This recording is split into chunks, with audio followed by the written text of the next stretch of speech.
Pablo de Mar del Plata hace una pregunta que, en mi opinión, no solo tiene mucha actualidad, sino que también es aguda. La pregunta es: ¿piensa usted que es posible que la guerra de Ucrania sea el disparador de un derrumbe político y económico de Occidente?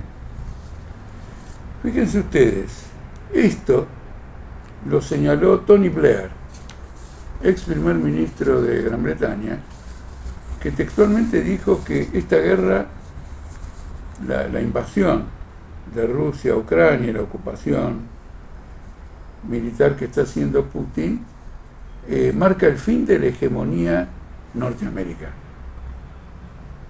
Es un juicio muy atrevido, pero viene de uno de los que inspiraron la guerra contra Irak.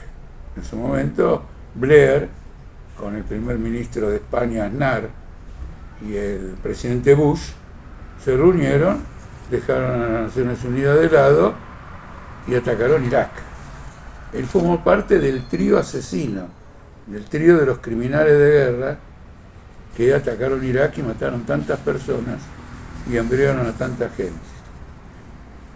Del otro lado, el que acaba de hacer una afirmación, digamos, similar, es Henry Kissinger, que tiene 99 años, lo acaba de publicar un libro, y en la presentación señaló que estaba preocupado de que si se consolidaba la ocupación militar rusa de todo el Donbass, toda esa zona del este y sureste de Ucrania,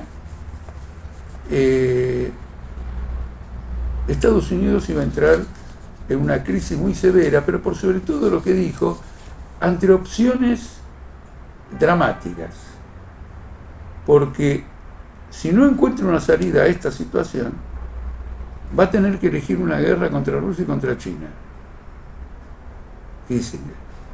Y esto lo dice para septiembre, dice, se plantea esto, si se consolida la ocupación militar rusa de una franja de Ucrania, no de toda Ucrania, lo dice teniendo en cuenta que el boicot de Rusia al suministro de gas a Europa, en respuesta a las sanciones de la OTAN contra Rusia, colocan a Alemania en una situación dramática. Paralización de la industria,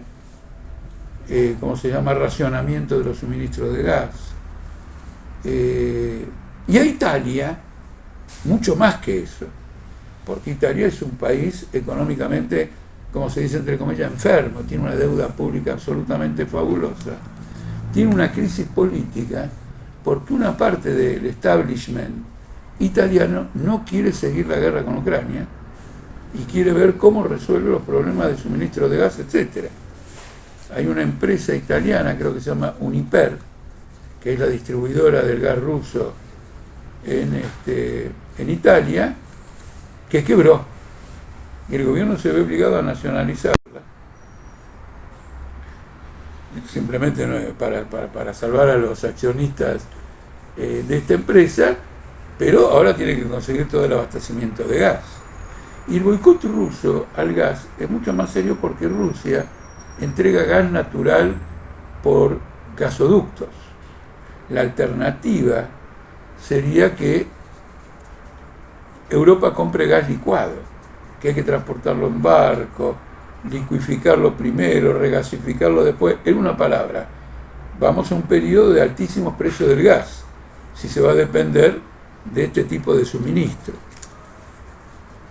Por lo tanto, se puede llegar a quebrar en algún momento, por crisis políticas al interior de la Unión Europea, se puede quebrar la OTAN frente a la guerra, cosa que Rusia aprovecharía para consolidar, digamos, esa dominación. Todo esto son hipótesis de los estados mayores, de los polemistas, etcétera, etcétera. Y tiene que ver con esto, porque la pregunta es si va a ser un disparador de un derrumbe político y económico de Occidente. Esto es lo que demuestra lo siguiente, que esta guerra imperialista es una guerra mundial. Lo que todo el mundo se empeña en negar frente a las afirmaciones y las caracterizaciones de nuestra corriente. Y esta guerra mundial solamente puede ser terminada por una sublevación general de los trabajadores, porque en el empeño por conquistar la dominación mundial frente al desafío que implica esta invasión, podemos llegar a ir a una guerra nuclear.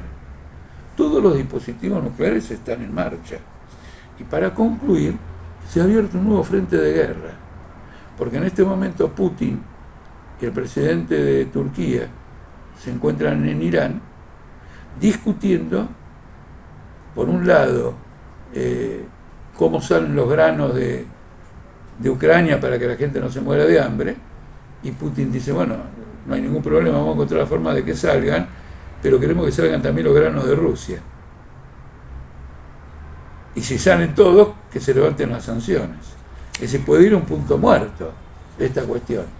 Pero lo discuten con un presidente turco porque depende de Turquía que todos esos granos pasen al Mediterráneo, porque controla el paso del Mar Negro al Mediterráneo y puede bloquear cualquier medida que se tome en ese sentido, de querer pasar por el Bósforo. Entonces fíjense lo siguiente, este presidente de Turquía está chantajeando de que, bueno, vamos a un arreglo, pero quiere una parte del norte de Siria, donde están los kurdos, que es un pueblo oprimido por Turquía y que está en rebelión. Y es un pueblo que está en el norte de Siria, en parte de Irán, muy amplio en el norte de Irak y mucho más amplio, el 20% de la población, en la propia Turquía. Entonces fíjense cómo se extiende esta guerra imperialista, se extiende en otros horizontes. Mientras Israel, según el diario The Financial Times, tiene una red absolutamente consolidada en Irán dedicada al asesinato de militares y científicos iraníes. Y ya han muerto unos 10 dentro de Irán. No son atentados cuando viajan por ahí que le meten una bomba con un descuido. Es dentro de Irán. Y la sistematicidad de estos asesinatos prueba que hay una red. Por lo tanto, el peligro de una guerra entre Israel o el Estado sionista e Irán también interviene en el marco de toda esta guerra.